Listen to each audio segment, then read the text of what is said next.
Welcome back, everyone. We are here at the Writer's Parachute, guiding author and writer dreams to a perfect landing. Today, we have with us another special guest on season 2. We have Jennifer Porter. We're going to be talking about her book that's behind me, The Frozen. It's the Xianova. I'm not sure if I'm pronouncing that, Chronicles, and this is book 1. So we're going to come back to that and talk to Jennifer in just a minute. Of course, we always want you to hit that subscribe button, smash the like button here on YouTube. If you're following us on one of the YouTube channels, of course, we'd love you to follow there. Also, if you could go follow us on Facebook, Instagram, Twitter, or TikTok at Writer Parachute. That's Writer Parachute with no S. We would appreciate it. So we're going to start off with the topic of the week. So as we said earlier, we are devoting most of season 2 to reviews. Reviews are king for authors and writers. They are very, very important, very critical to getting yourself seen, heard, and known out in the book world. So we've talked a little bit about how to ask for reviews, how to get reviews, about the editorial reviews, about the paid reviews. We've talked about how to optimize some of the other platforms outside of Amazon for reviews. So today we're going to talk a little bit more about Amazon and their peculiar and specific rules about reviews. And what we like to call the difference between enticing someone to write a review for you versus asking someone to exchange a review. So there is a big difference. If you're unfamiliar with Amazon's rules around reviews, you can go to the community guidelines. It's on the Amazon webpage. You can go to community guidelines under the help section at the bottom of the page. It will clearly spell out what is allowed and what is not allowed. One of the things that is not allowed is exchanging reviews. And I see this often, and I think people don't quite understand what they mean by exchanging reviews. So yes, you can generally ask people to review your book. That is always allowed. What you cannot do is go to a specific author and say, how about you review my book and I'll review yours? That is technically not allowed. But I do see it a lot. So be very cautious and careful, because what can happen is if you get caught doing this, they could, pull your book for a short term. They could end your author central account, or they could permanently remove your book. So be very careful. Make sure that you do fully read the community guidelines for Amazon, especially regarding reviews. This is where I see most authors get themselves into trouble. Also, I want to reiterate, reviews do not have to be difficult. They can be short and sweet. I like this book. I didn't like this book. This book spoke to me in a certain way. They can be short, long, somewhere in between. And you can ask for reviews. What you cannot ask for is a good review or 5-star review. What you can ask for is an honest review. So make sure that you're keeping that wording correct and that you're following the community guidelines. And enticing a review would be to say on a social media post, look, my book is free this week. Why don't you go grab a copy? And when you're done, post an honest review. That's enticing readers to review your book. Again, the difference between enticing and exchanging would be if you're specifically saying to another author, a group of authors, please go review my book. Go give me a 5-star review and I'll review your book. That's technically not allowed. So be very, very careful. Make sure you are checking out those community guidelines and you understand the difference. So that's kind of our topic of the week. We want to get on with our show and get to Jennifer Porter. She has written the book Frozen, Xianova Chronicles, book 1. Jennifer Porter is an award-winning educator and author who promotes faith and interdependence. She and her husband live in Cedar Rapids, Iowa with her family, fish, rescue dogs, and plenty of dad jokes, and never enough Star Trek. Welcome to the Writer's Parachute. Jen, how are you today? I am great. Thank you for having me. Well, we're always excited to have new and interesting authors here. Now, you and I have known each other for quite a while, and while we write in different genres, we kind of work together. You come to some of my writing groups, and we've known each other through Author Academy Elite with Curie Oberbrunner. So it's been a long time, and I'm very excited to get to talk to you about your book. I was, let's say, a little surprised. I love the book. I haven't been able to finish it yet, but so far what I've read has kept me glued to the pages. And I was a little surprised about the way that you're presenting the material. So I want to know why this journey into faith and science was so important as a topic to put in a book in the first place. And then we'll talk more about the meat of the book. Well, it was a bunch of things that came together all at once. I'll just back up. I started this when I was in high school, and then I put it down for about 25 years. And then all of a sudden one night I woke up and it was like things had been downloaded into my brain. And so it was like God said, you know what? You have everything you need now. This is ready to write. And so get on it. And those things that came together in that moment were, my church was dying. So I was an elder in the church at the time, and it was mostly by default because no one else wanted to be an elder in the church. And that was the first time I'd taken on a leadership role at church, really. And I just noticed that from that position, you see and observe a lot about your congregation and people that you're with. And I love them dearly. We still talk. The remnant of our church congregation still meets to eat together and talk and support each other in prayer and everything else. I mean, it wasn't that they weren't real Christians. They were. They wanted the church to survive. They wanted good things to happen. But what was really happening was the church was dying because nobody wanted to change a tradition. And because everybody in the church was kind of a little clique, like, these are our members and that's it. Yes, we welcome new people in and we'll say hi to you. And, there were a couple of people when I came to the church, 15 years before that, who really stuck out to me as welcoming. And both of them had passed away before, one of them passed away just as this was all going down. But they reached out, but most of the other people did not.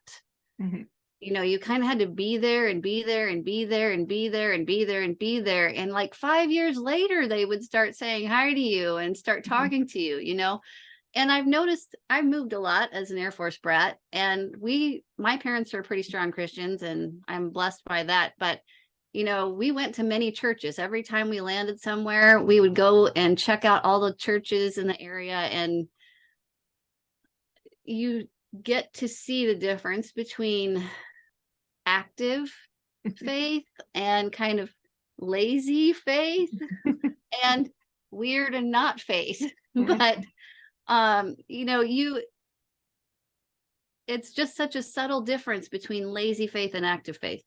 Yes.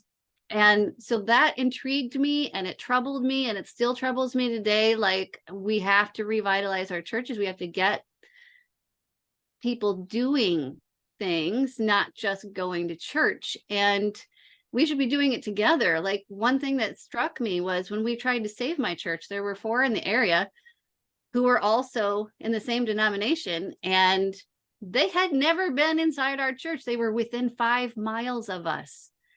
We had never done anything together. And so, like, it struck me, like, why? We're all members of the same faith. We're even members of the same denomination, and we still didn't work together in this little area that we live in to do anything of import. Right. We just stayed within our little 4 walls and our happy little family and kept going to church. And yeah, a lot of us were doing things in our work and on on our own time in our communities. I mean, it wasn't like we were all just dead in our faith, but we also didn't motivate the rest of our church. We didn't mobilize as a church. Right. And so that was kind of a struggle in my heart when I started writing this. And at the same time, I was teaching in the field of autism. I had been in that for 9-ish years by then. And the group that I had then, the group of boys and girls that I had at that time, they were always also dear to my heart, but this group was especially underestimated.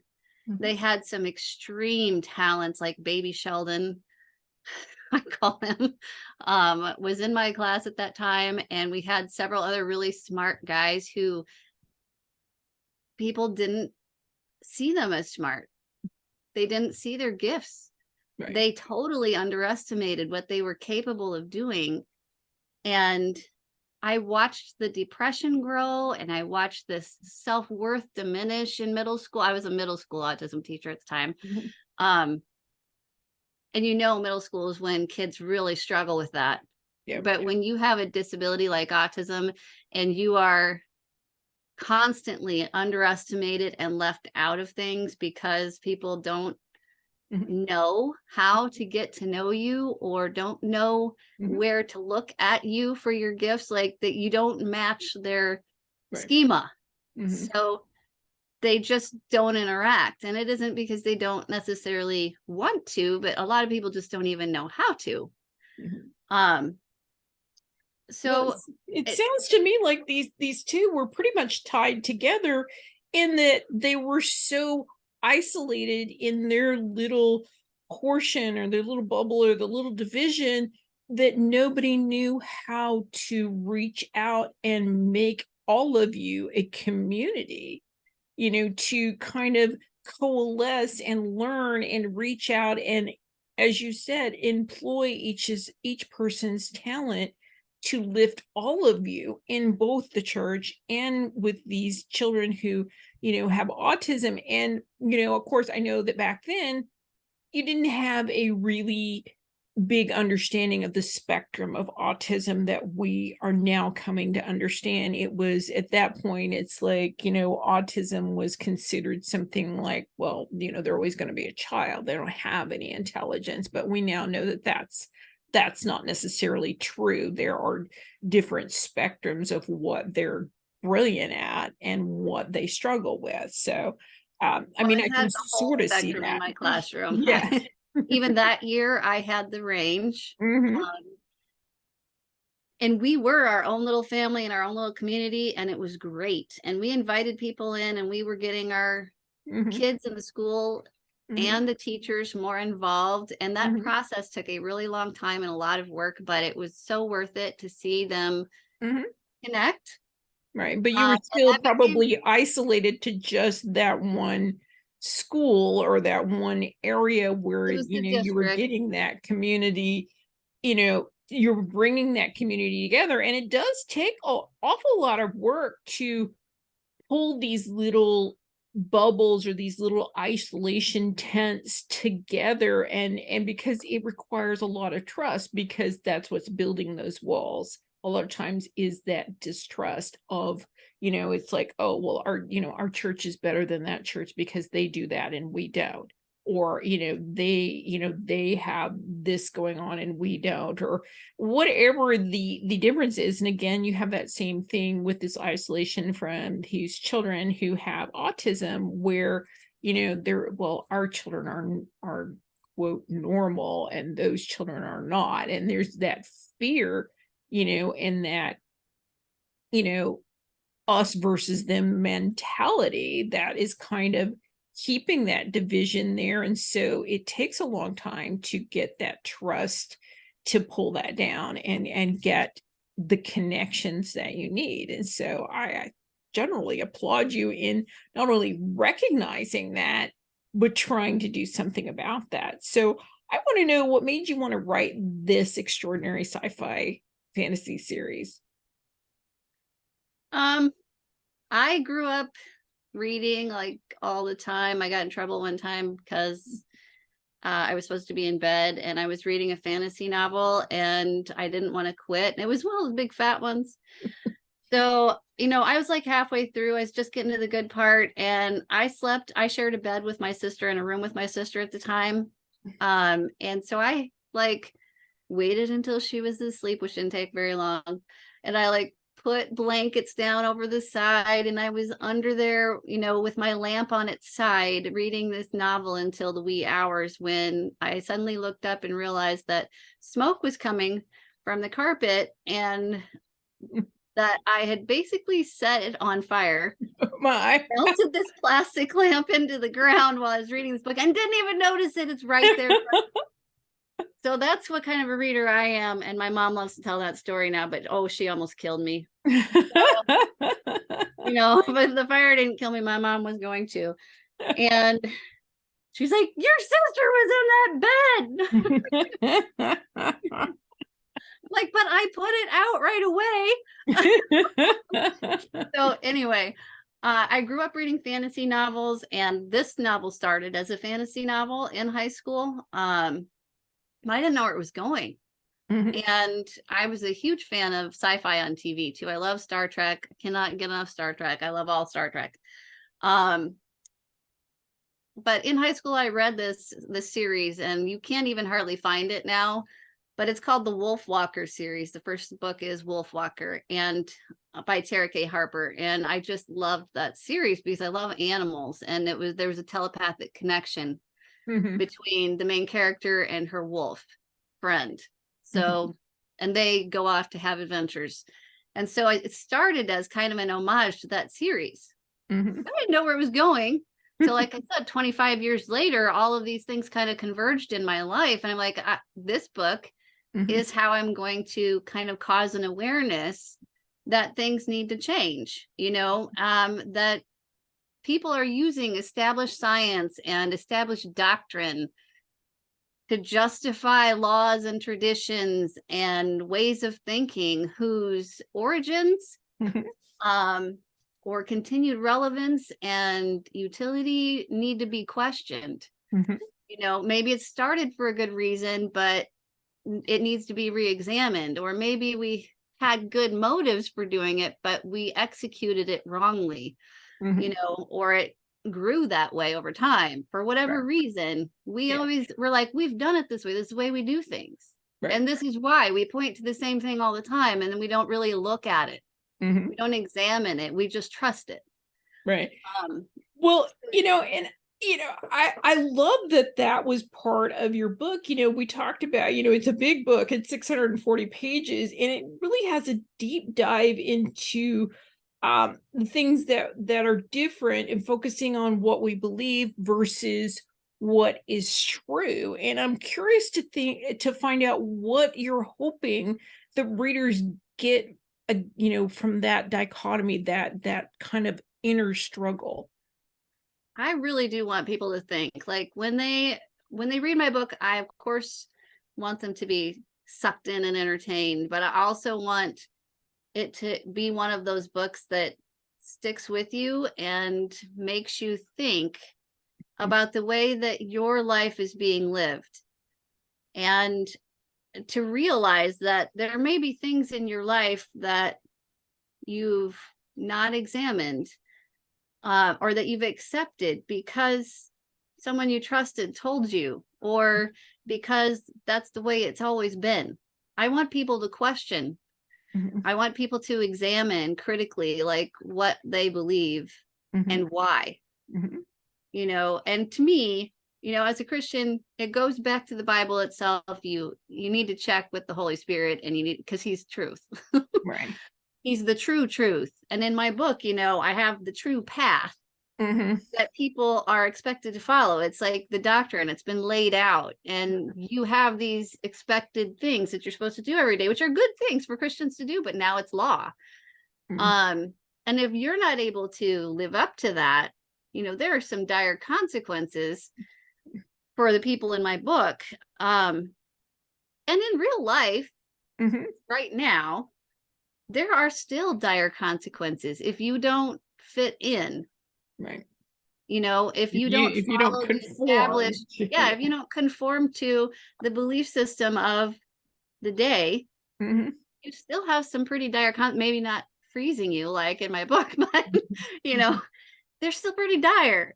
Right. And in my book, there's kind of levels of direness too. Like you might get demoted to a different dome, or you might have to go work outside cleaning up all the things that get fried on the dome. Mhm. You know, those are punishments that they had for lesser things that didn't Yeah. necessarily throw you Well, and completely we're off gonna the true path. and I'm gonna interrupt you there because we're gonna Go talk ahead. about the book. So I love the book. It's called Frozen. And I'm not sure, is it Xianovia? Is that correct? A lot of people, okay, I'm just going to say that as a former fantasy reader, I have made up enough pronunciations for things, and then I get really attached to my own pronunciation. And so when I hear somebody else say it, I don't like it. Uh-huh. And so I give you the freedom to say it however you want. But I do put a suggested pronunciation guide in the back because I did have some readers like, I just want you to tell me how.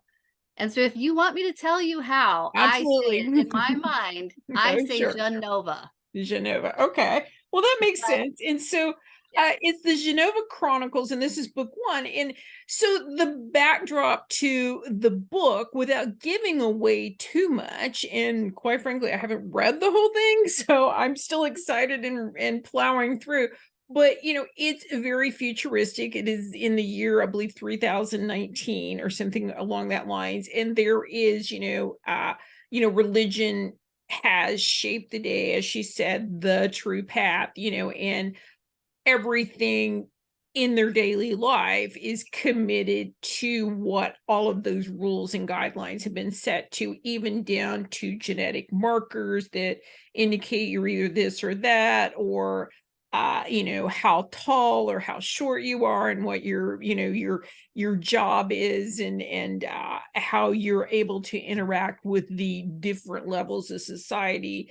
And it's really quite disturbing in how easily you can see that, and the coalescing of what we're seeing today, where you do have these non-conforming groups of individuals who would be considered complete outsiders, and would be, as you said, the ultimate punishment is, uh, in the name of science, they're freezing them until they can come up with a cure.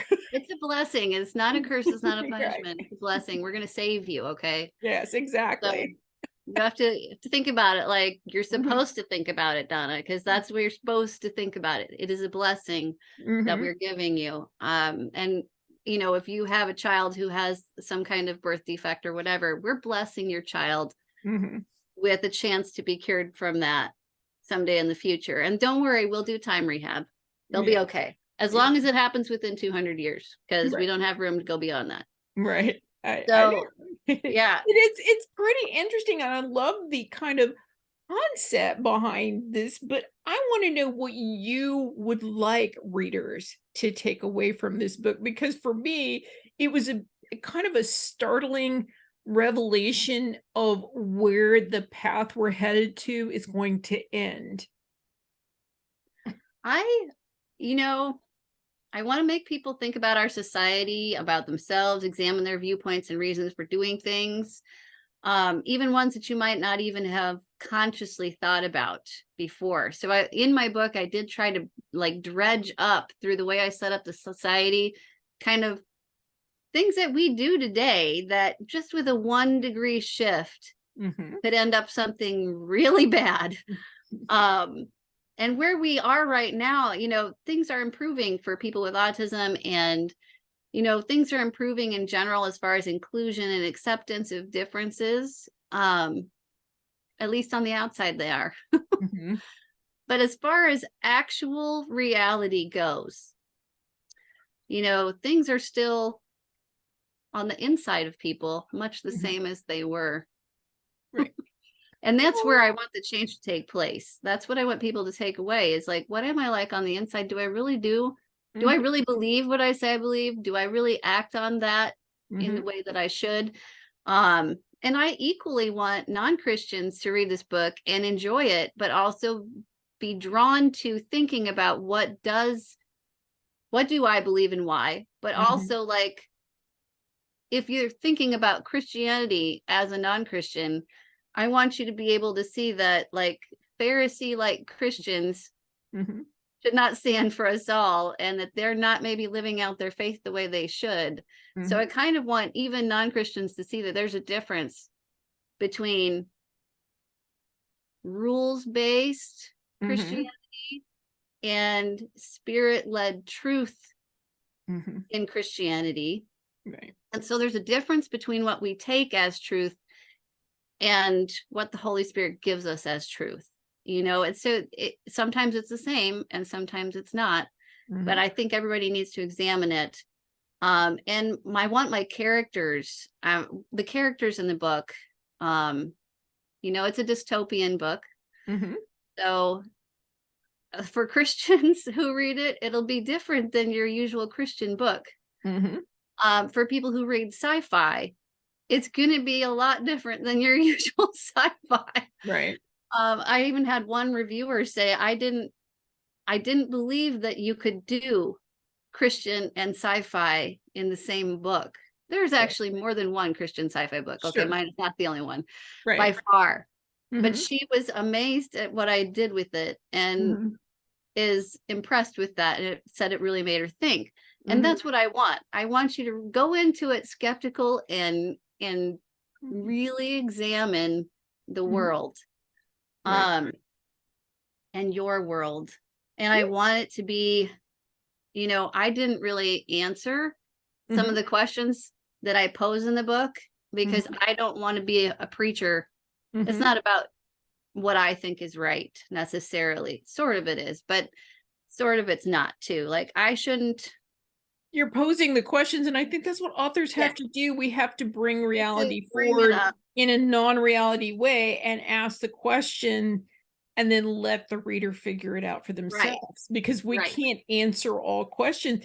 And it really reminded me so much when I was reading through the parts that I was reading through, I kept hearing that poem that was written, you know, in Germany during the 1930s, the late 1930s, where this poet wrote, when they came for this group, I didn't say anything. And when they came for that group, I didn't say anything. And they came for that group, I didn't say anything. And then finally they came for me, and there was nobody left to say anything. Right. And that's kind of the feeling that you get through this whole thing, and the struggle that you see with the main characters as they go through this is trying to deal with their struggle of something that they have believed their whole life was absolutely true, but then they see these moments where that can't be right.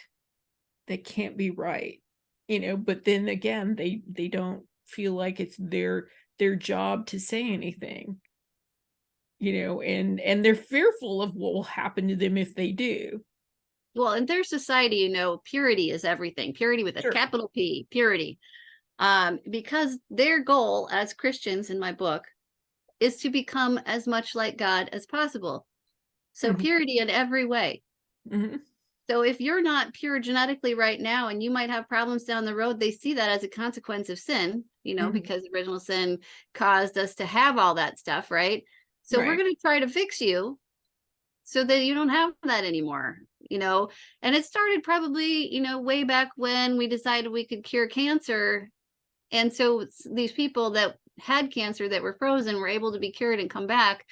And then we decided that was a good idea because we might be able to do that for more people. And so then they started freezing anybody that they might be able to cure, Right. so they wanted to help people. It was a good Mhm. thing. But then they carried it to extremes and Mhm. enforced. Mhm. In my book, when you get to the opening of it, it's been Mhm. happening for so long. Right. No one questions it, and no one is allowed to question it. Right. If you question it, they see that as a sign of a psychological impurity. Right, And exactly. you might be It's like frozen. you're So, creating an impurity in yourself, even though it's actually intelligence. right. So it isn't like they necessarily stifle all intelligence or all debate or anything, but certain things that you might say against the Well, regime. questioning the true path seemed to be the line in the Yeah. sand. You don't get away with that very much. So yeah, I wanted people to see that. Like, we actually today have a lesser form of that. Mm-hmm. And Yes. with a 1 degree shift, Mm-hmm. we could end up there. We could end up where we're told what to believe, and we're told, we've seen different governments throughout history that have done similar things. Yes. So it's not like it's way out of imagination that it could happen again, or that Christians could be the ones doing it. Correct. And I want you to think about that. Like, where are we going as Christians? What is this leading to in the Mhm. future? If we keep thinking like this Mhm. and teaching our kids to think like this, what will happen? So I want people to see that, like, Mhm. you have to examine it, because what if what you believe is a 1 degree shift from the truth? Right. That becomes a 100% shift from the Right. truth And in that's 50 exactly why years. I felt like this was an absolute view into the future of one of the paths that it could lead. And it was very startling to me because I could absolutely see that connection between the now and that future. So I really kind of grabbed me by the throat. So I want to know what you think readers will think of your book in 10 to 20 years. Well, I had this problem as I was writing it, that some of the things that I predicted actually Mhm. came true before I was done writing it. So I was like, oh crap, I better get this sucker out, or it's gonna be all old news. They're gonna think I just wrote about old stuff. But in 10 or 20 years, I hope that people, I hope that many of the things that I thoroughly researched 3 years ago have come to pass, because I've seen a lot of the technological advances that I predicted from what we have today. We Mhm. already have a step towards what I have in my book. Right. And in some cases, what I have in my book is really only a step away from what we already have in research. Right. And I did that on purpose, partly because, there was this giant bio world war, everyone was wiped out, and they had technology that had to come back. So it's not like 1,000 years ahead in technology. They had to rebuild technology Mhm. in my book, in the history of it, Right. the imaginary history. So the things in my book aren't actually as far away technologically as you might imagine they are. We actually have a lot of the technology, similar technology to what they have. Like, the 1960s computer version is what we have today compared to our computer version. And so, like, in my book, some of the technology is the 1960s computer version of what's in my book. Yeah. And so I'm hoping that in 10 or 20 years, it's not going to be the 1960s version anymore, that we'll be much closer to some of those really cool things that I can see scientifically. And I know that there are groups that have already started working on solutions and steps toward inclusion, and, critically thinking about how churches operate and our Christian faith in general. There's lots of people working on that. And I hope that, more people get involved with that and are Mhm. looking back. And I hope when the people who have read my book look back 20 years from now, I hope they see it as somewhat prophetic, but also a catalyst for change. I want them to look at it as an influential book, in that it made people think about Mhm. things that are wrong with Christianity today, things that are wrong with Mhm. our thinking, Mhm. and just really a call to action. Mhm. Um, Do you hope that it falls in this same category as kind of a warning for the future, similar to Orson Welles' 1984? Kind of, yeah, like, yeah, or Fahrenheit 451, Yeah. yeah, sort of like that, but not quite as, I guess it kind of is as dire as that. But that's not what I wrote. It But is, just in a different approach. I mean, I think the it's not difference as dark, between but yeah, those books and your books is your book is a softer segue that is almost chilling in how easy it is to see that future. Yeah. I'm hoping for Whereas, that. It's yes. a little bit more subtle, than a little bit more subtle change from what we know to Right. be. You know, I wasn't going for a smack you in the face kind, but I did kind of want to grab you by the throat. So I'm glad that that's how you're feeling while you're reading it, that it's like, whoa, that's not that far off from. Mm-mm. And I've had a lot of comments like that. That's not that far off from my faith. Right. You know, Exactly. the thing that they're believing that is causing all these bad things to happen that you can clearly see are not okay. Mhm. You know, as a person reading the book, you're like, that is not okay. But I understand why they're doing it.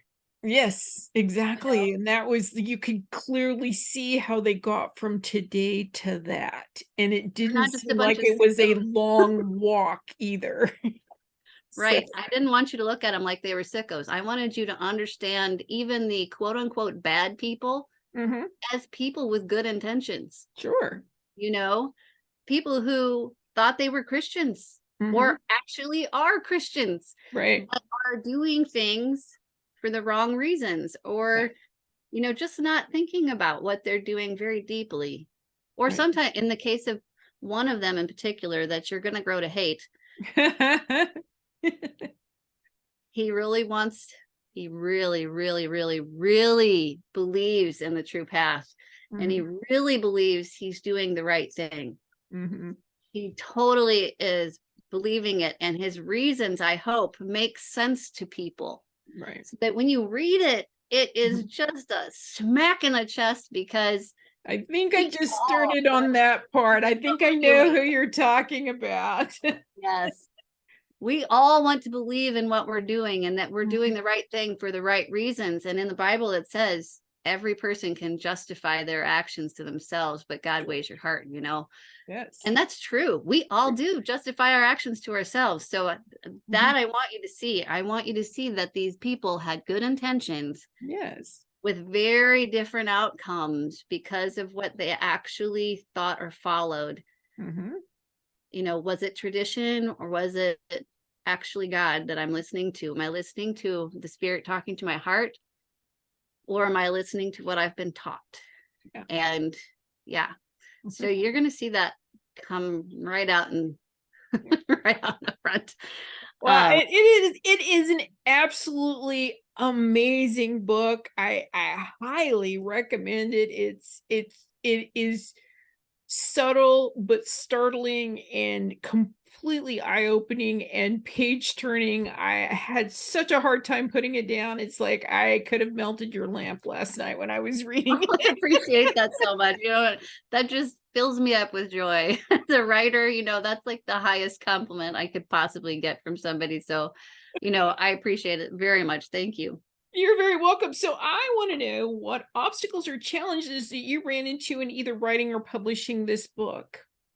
Well, you know, back in the day, I was much more of a pantser style writer. So I didn't like to plan. I just believed in, you know, the creativity process and letting it come out and hit the page. And I Right. wrote the first 3 chapters that way. But then, like I said, I didn't know where they were going. Didn't have the themes, you know, or the plot laid out in my mind. I kind of had a sort of plot in my mind, but I didn't really know why things were happening or why the characters would choose to do that. So it got stashed. Hmm. So that was the first obstacle. The second one was, you know, the same one that a lot of people run into as writers, life. Hmm. You know, I had kids, I had an ex-husband who was abusive, and we had to get away from that. And then we had to move on. And then I became a teacher, and I was working 68, 80 hours a week as the special ed teacher and trying to write on the side. Like, I love writing. Hmm. And I love reading, but as a teacher, I found very, very little time or energy for doing anything else after teaching. And what I had to, you know, kind of fill in the blanks with my family a little bit, and they were getting shortchanged. So it felt like very selfish of me to write. For some time, I had to struggle with those feelings and find time to write and find time to teach. And it's a hard balance. And I'm not going to lie, it was hard. That was one of the hardest obstacles. Mhm. It was also hard when you don't have any energy to make yourself do anything that takes energy, even if you love it. Like I love clarinet, I love playing the piano, I love writing, I love reading, I love gardening, but all those things take effort and energy. And it's so much easier to park yourself in front of a TV when you're just dead tired. And Right. so that motivational piece was Mhm. very difficult. Um, we had lots of deaths in our family. My mother-in-law moved in with us. You know, I didn't have any writing group or accountability partner back then. So when I started, things were really difficult because it felt like I was alone. And Mhm. why am I doing this? Like it felt selfish. It felt um impossible. Um, you know, and then finally I did find some accountability. Like you said, we met like in Igniting Souls with Carrie Oberbrunner doing Author Academy Elite. And from that program, I met lots of people that are still my wonderful writing friends today. And I'm in many other writing groups as well. And I would highly recommend that for anyone who wants to be a writer. Like you need your writing buddies. You Right. need people that you can work with online or check in with from time to time for that accountability, but also for encouragement and for bouncing ideas off of and for figuring out the marketing piece. And, you know, just people who have walked that path before you are so helpful, or work or even walking it with you, you know. So that had fallen into place, and you know, life seemed to be going on and I was still teaching and everything, so I was still struggle. But then I had a concussion, and it was actually my 7th concussion um that took me out of teaching and pretty much everything else. So I was 9/10 of the way done writing the book. At that point I had like the last 10 chapters to write, and I thought I was going to be done before Christmas. And this was October 1st when it happened. So it was Mhm. the beginning of the school year, and I couldn't write. I couldn't look at a screen. I didn't have access to my vocabulary. Like I have Mhm. enormous vocabulary. I'm a great speller, and all those things were gone. Mhm. So I couldn't put words on a page to save my life. I Right. couldn't even my handwriting coordination was bad too. So when I wrote, I couldn't read my own handwriting. Right. So that was an enormous struggle coming back from that too.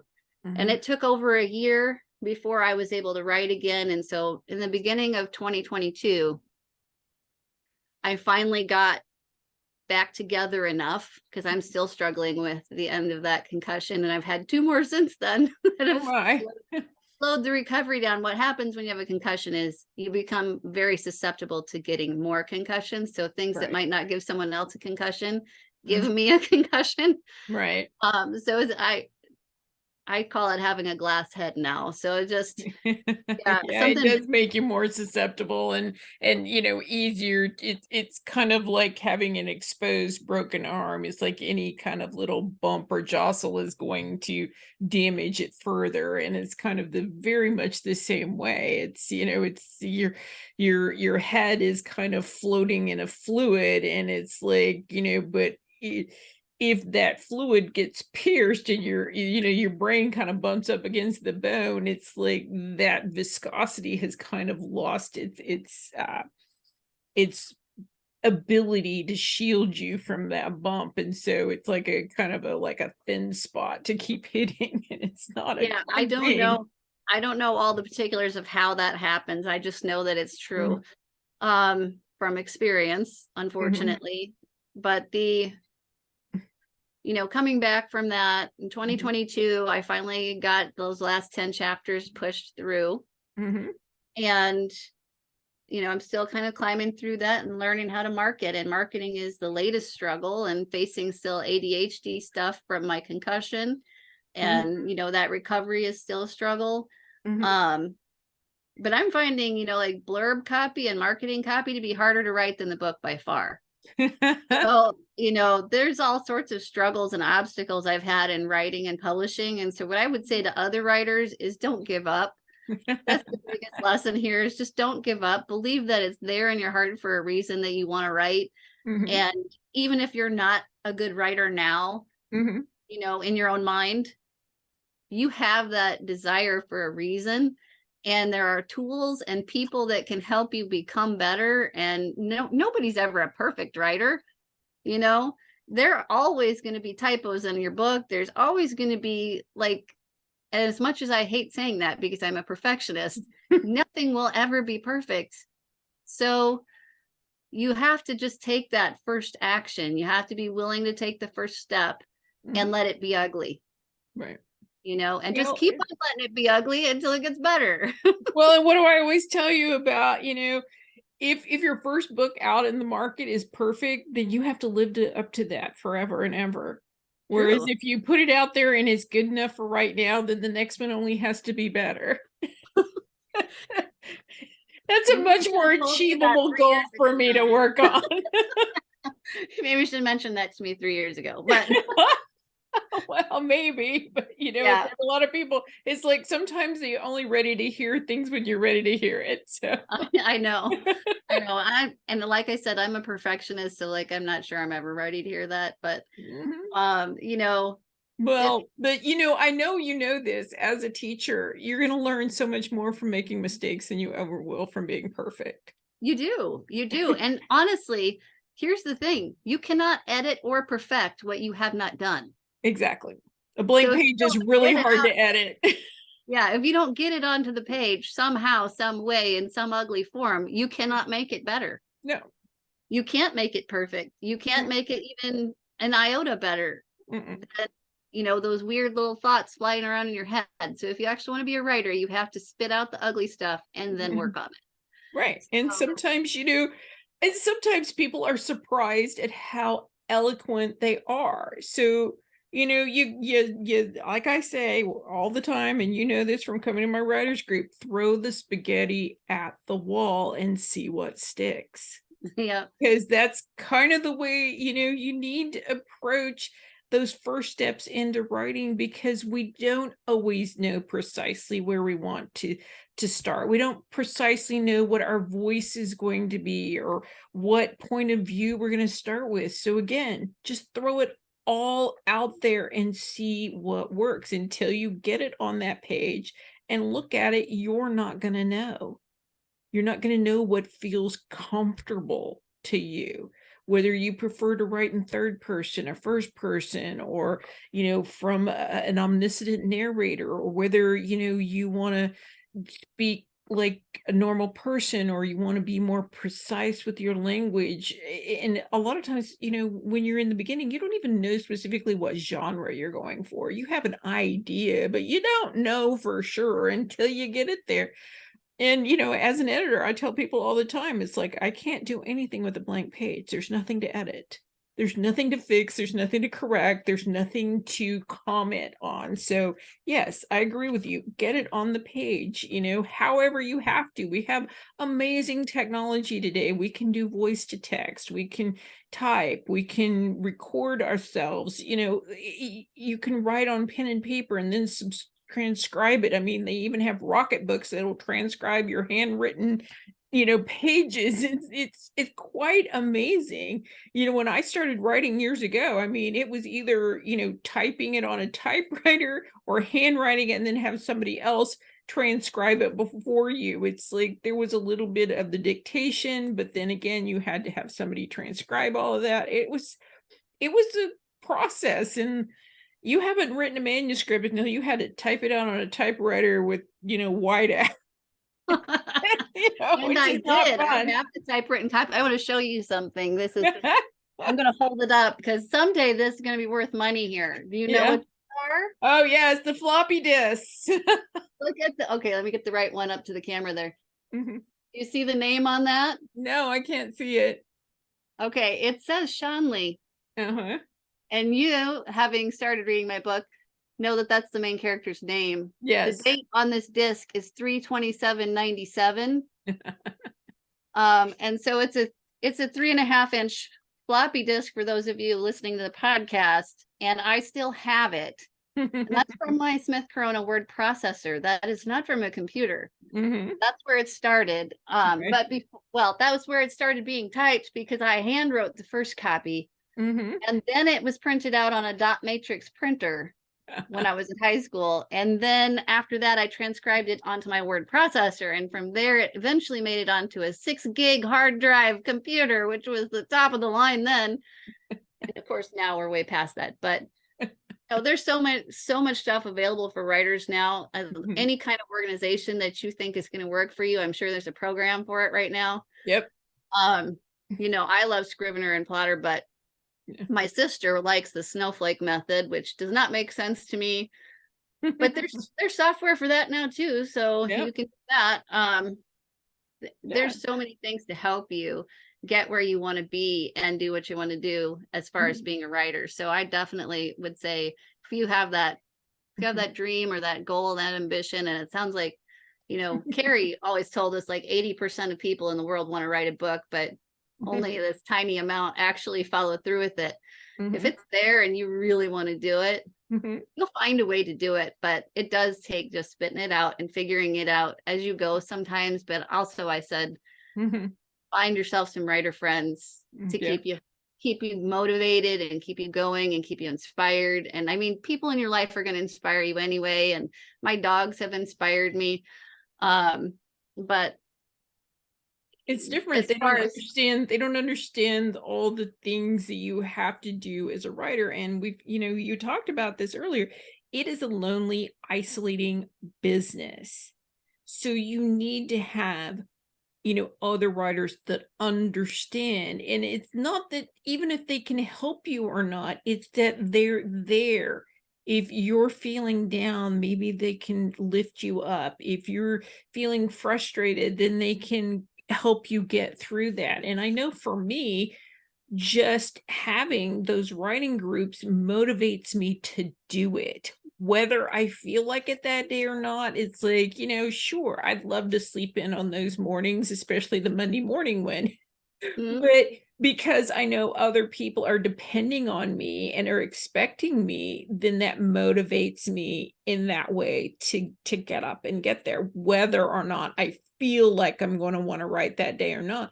And generally, by the time we get through the introductions and talk and stuff like that, I'm ready to go. I'm ready to get some writing done. So sometimes that's just a great first step to get you into that habit and into that mode. I mean, we talk about it different times about creating your writing space. And I would say that's kind of one of the first steps, is to get a writing group, so you kind of build that consistency.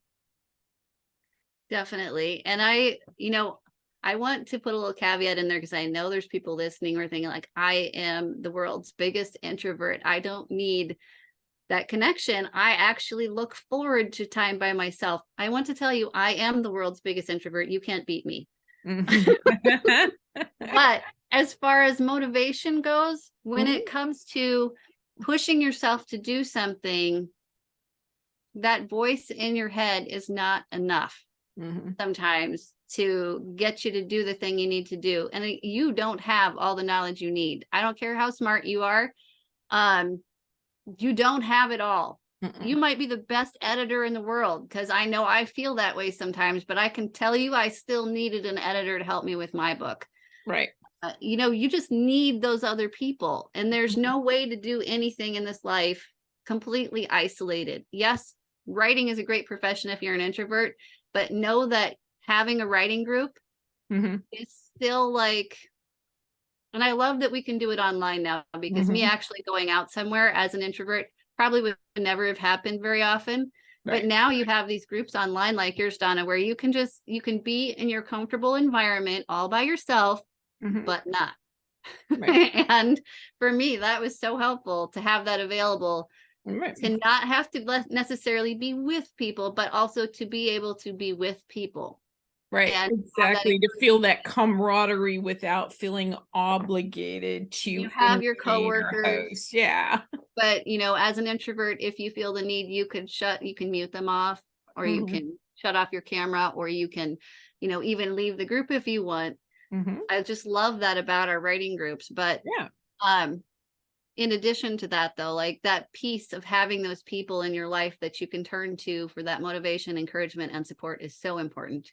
And recommendations. It's like, don't forget the recommendations But I'm also going to add to that, if you are truly that introverted, I want you to think ahead to when the book is out and available. Aren't you going to need these smaller steps to being comfortable to talking about your book, to giving interviews such as we're doing now about your book, about promoting your book? So these writing groups are very understanding of that aspect, and they give you a soft place to land and still build up that confidence that you're going to need to do that marketing and promotion when the book is out. So it's a good kind of tipping point for you where you can kind of build up your comfort level, so to speak.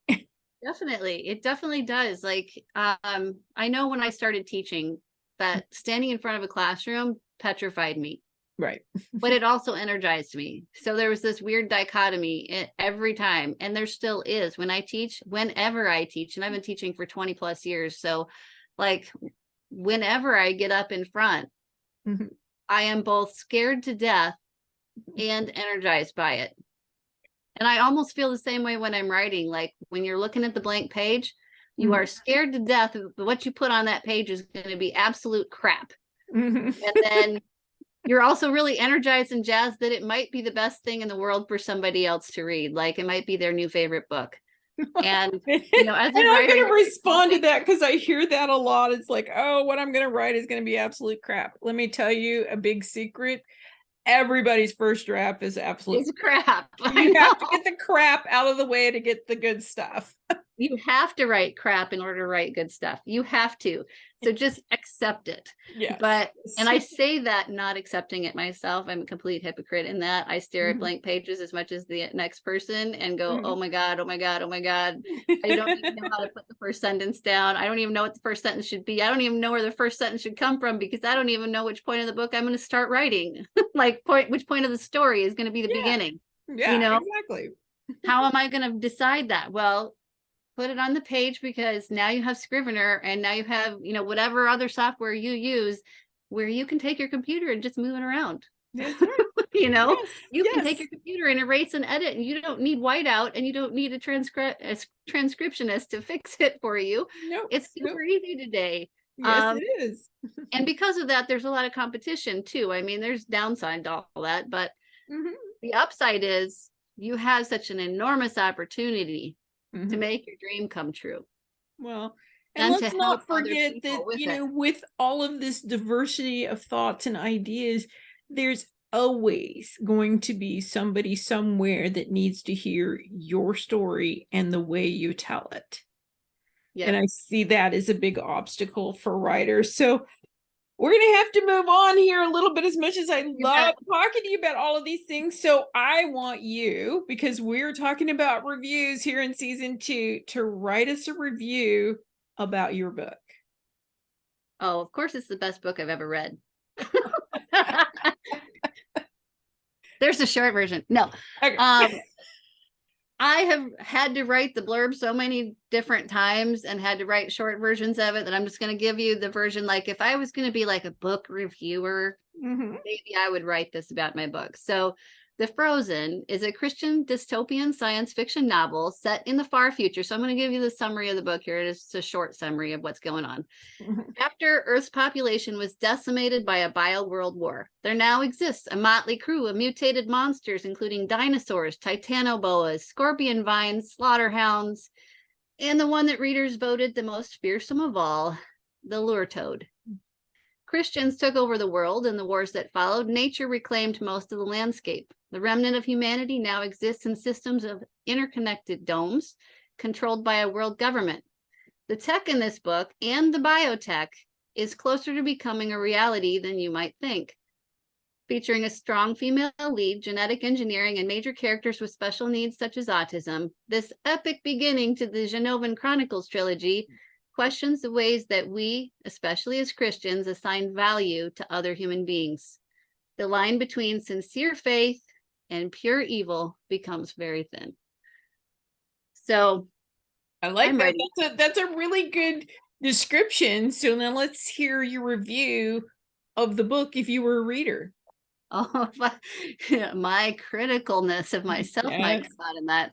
I don't know if I want to tell you what I think about my book. Because I have a list of things that I will correct if there's ever a second edition. It's already started as like 18 long, but one of the things that I love about my book is that it turned out better than I thought it would. When I started writing it, I had one picture of how the plot was going to go, how the characters were going to be, etc. And I did tons of character research. Like, I'm a personality test junkie, so I did lots of that. But I want the characters in the book to be real, and I think I did a pretty good job. Mm-hmm. And I've heard lots of comments about how the dog characters are alive and real, and that's because they are in fact based on real dogs that are right behind me in the picture here. The one whose foot you've been seeing in front of the aquarium there is Jax, and he is my Chessie, and the other one that just wandered off the screen over there is a little lab mix named Chicken, and the two dogs in my book are based on her and him. So I mean, their personalities come through. So in my review, I would say the characters are realistic. The suspense will keep you reading and sucked in. And the deep exploration of themes will make you think. As far as the downside of this book, I have always been a long-winded person. And I have always been a perfectionist, and I definitely did a crap ton of research. And so trying to build a world from scratch for the first time, this book is not what I would call perfect in that. I feel like sometimes some people get bogged down in my invented words. Mm-hmm. And the beginning of the book, like culture shock from the world building. And the world building kind of happens, it hits you, I think, for people who didn't invent this world, a little hard. Like, it takes a while for you to really get the world. Right. And I think it's not necessarily bad, but if I could go back and fix one part of my book even better, I'd be working on the beginning of the book again, and that world building, and trying to be a little bit more concise. Yes. Yes. I struggle with conciseness and brevity. And believe it or not, this book would be like 700 pages longer if I didn't have an editor and also really good alpha readers and beta readers. And also I did self-edit a lot. And I can tell you the beginning of the book is significantly better than the way it started. But it's still not, like, my parents and my beta readers and my alpha readers all were telling me, it's great, leave it alone and get it out there, you know? But in my heart, I just want to keep messing with it until it was perfect. And so I understand in my heart that I have left the beginning of the book in a place where I'm not 100% happy with it. Well, but it is still pretty good. So I don't want to scare you away. If you like epic length novels, I think you'll like it. I think you'll enjoy this book. If you are a short book reader, you might still like it, because my mom is, and she's read it 57 times and she still recommends it to people. And she is one of those people who definitely, when I was writing poems as a 7th grader, told me flat out she hated them. Okay. And then told other people she hated them too. So she's a great reviewer. I like that. I want to give you that caveat. My mom is not telling me she likes this because she's my mom. She's telling me this and telling other people this, and literally went all over my quote unquote hometown. I wasn't born there. It's her hometown. But she went all over her hometown, and she took out ads and placed flyers and went to the mall and like put little things on every table about my book. And she talks about it to everyone. And then part of that, of course, is because she's my mom and she's proud that I wrote a book. But the second thing is, she's read this book 57 times and she really does like it. And she doesn't read sci-fi. Awesome. She is Well, your I'm Christian. gonna stop you there because I want people to read this book for themselves, and I want to hear what they have to say. And the purpose of us asking you to do your own review is we want our listeners to understand how simple and how easy it is. She just gave you 4 different reviews of her book, and she was just going on and on and on. And there's probably As a I do. one in there somewhere. So and we learned that her mom is a great reviewer, so we might Someone have should her on to edit just start my reviewing reviews, books but for us. So we want to know, uh, this is a series, so we want to know what's next and when we can expect book 2. oh my gosh. Book 2 is obviously next, but before book 2, I have an audiobook coming out, and I just talked to Mike Dominy. You know Mike Dominy, right? Yeah, Mike Dominy is going to be my audiobook narrator, and I just love the way he does voices. And what I heard I had to do some approval of what he's doing, and so I listened to like the first 4 chapters already, and I cannot wait to hear the rest of it. It is just a whole different, like, I can't even describe to you what he has done with his voice to this book, but it is so much different than reading it for me. He has created a whole new thing with the audiobook. So if you like audiobooks, I think you're going to really, really love this. He's doing a great job with all the voices. And in my book, that was a challenge, to find somebody that could do both female and male voices well, because I have like 5 main characters, or 5 major characters whose perspectives it shifts between. And, there's, of course, the main character, Shanley, is a female, but most of the other major characters are male. Right. And so I needed somebody who could do both believably. And there's so many other expendable characters in there too. Like, we have lots of guardsmen running around in there. And if you are a Star Trek lover, these guys are red shirts. So just keep that in mind as you're reading. You don't necessarily the have random red shirt that every shows single up. character, because some of them are going to die. And when I say some, there are like 98 characters, and you really only need to come to know about 10.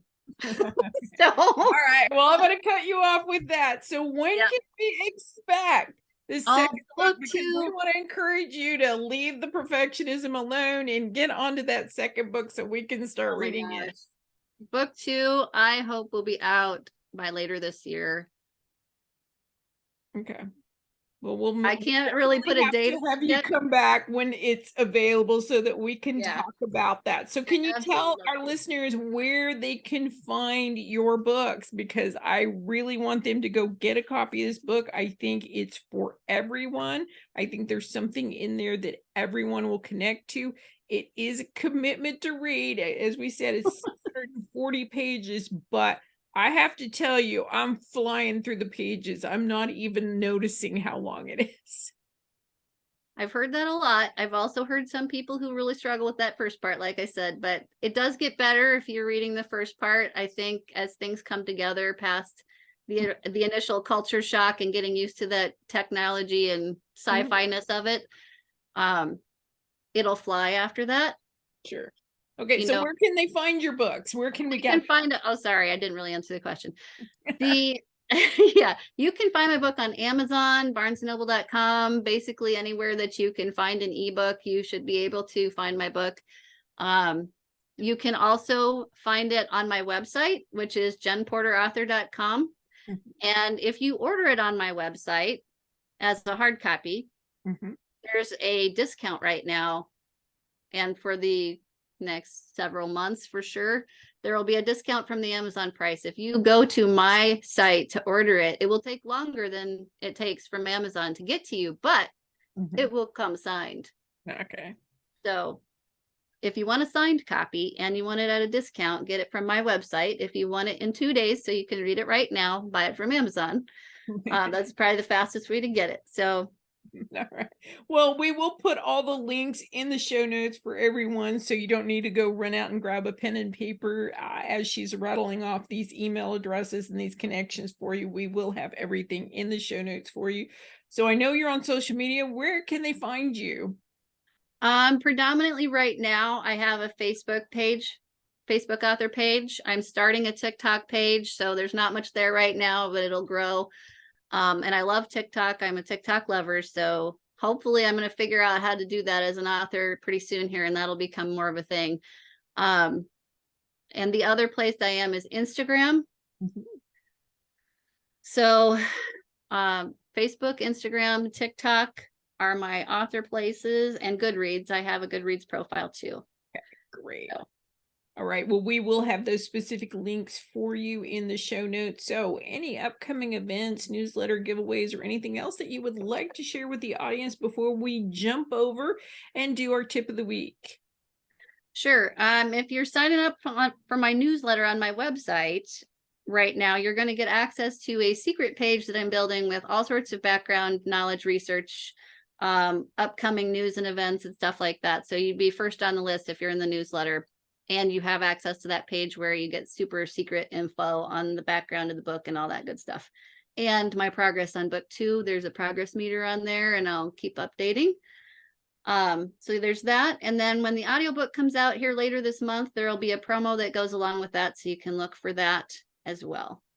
Okay, great. Well, we hope that we get that link before the show goes live. And even if it's after, we will update the show notes for you to connect you with that audiobook.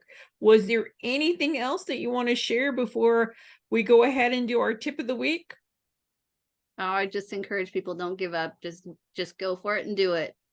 All right. Well, we are so happy to have you here, but we're going to talk about the tip of the week. And we've been trying to connect with what our author that we're featuring had a problem with. Now, for Jen, she talked about things like scheduling and accountability and marketing. And she was saying that it was all of those things working together and against her to get forward on her book. So let's talk a little bit about scheduling. And if you check out some of the previous episodes, you'll see we talk about this a lot. Timing, scheduling, creating that habit around writing is always going to be a difficult thing. My first thought is to tell you, make sure you make it in a schedule, make it an appointment for yourself, that you are going to block out that time, that you are going to dedicate that time to writing or doing whatever you need to forward your writing. That can also be marketing, that could also be promotion, that could also be plotting. These are all the things that you need to do in and around writing. But, commit that for yourself. Also, another thing I talk about scheduling is step away from those things that are pulling you away from writing. As she said, she has a varied amount of interest. But again, we have to pick and choose. As much as we would love to be able to do it all, we can't do it all. So you have to make those commitments and those choices. If you're working on a book, especially if you're writing and creating and editing the book, you need to have that devoted time on a regular basis, because it's more difficult to get back into it if you're jumping around and you're leaving these gaps and spaces in between. So I would say, maybe don't watch that TV show every week. In fact, most of them are streaming now, so you can save them and watch them later. You're not missing too much, or they will come out on streaming soon enough so you can catch up later. If you're gardening is a lot of times seasonal, so maybe plan your book writing around those off seasons from gardening. Or if you're reading is great, but maybe again plan the reading season from opposite your writing season. So those are things to kind of work on scheduling. We talked a lot here on this show about accountability. Find those people and places and organizations. Writing groups are not the only thing. There are many, many organizations that you can belong to that will help you through your writing process. One that I recommend highly is the Authors Guild.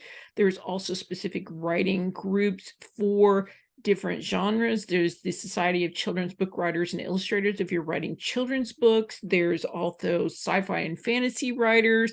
There's romance writers groups. There's all kinds of literary and memoir writers groups.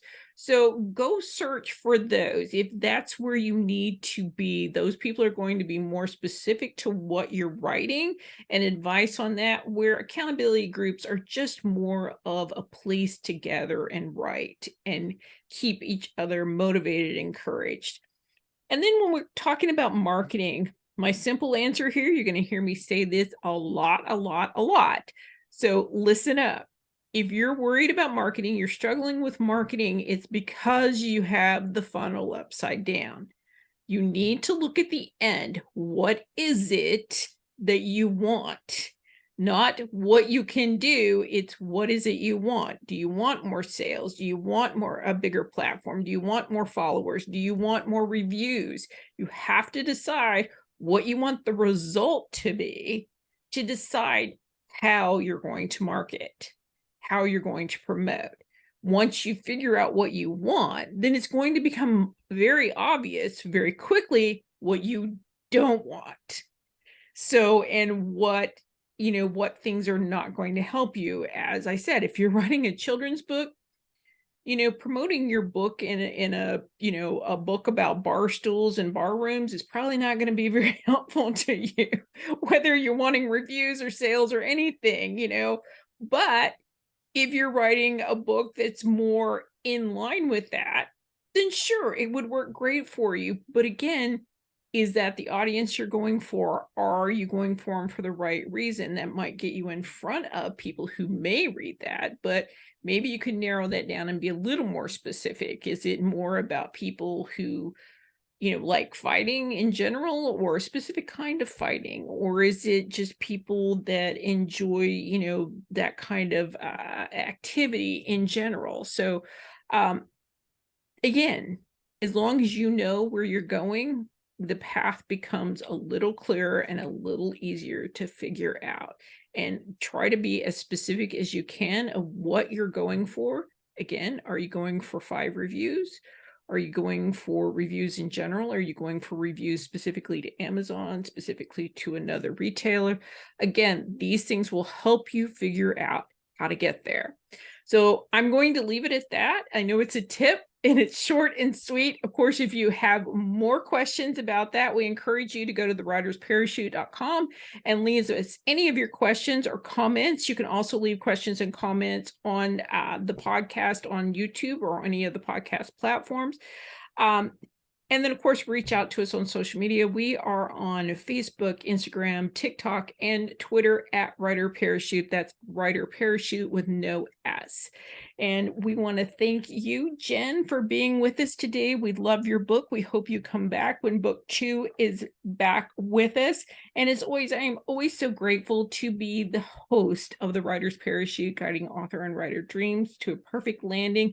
And we hope that you find this place a creative space for you to land your own dreams too. Until next time, bye. Bye, and thank you.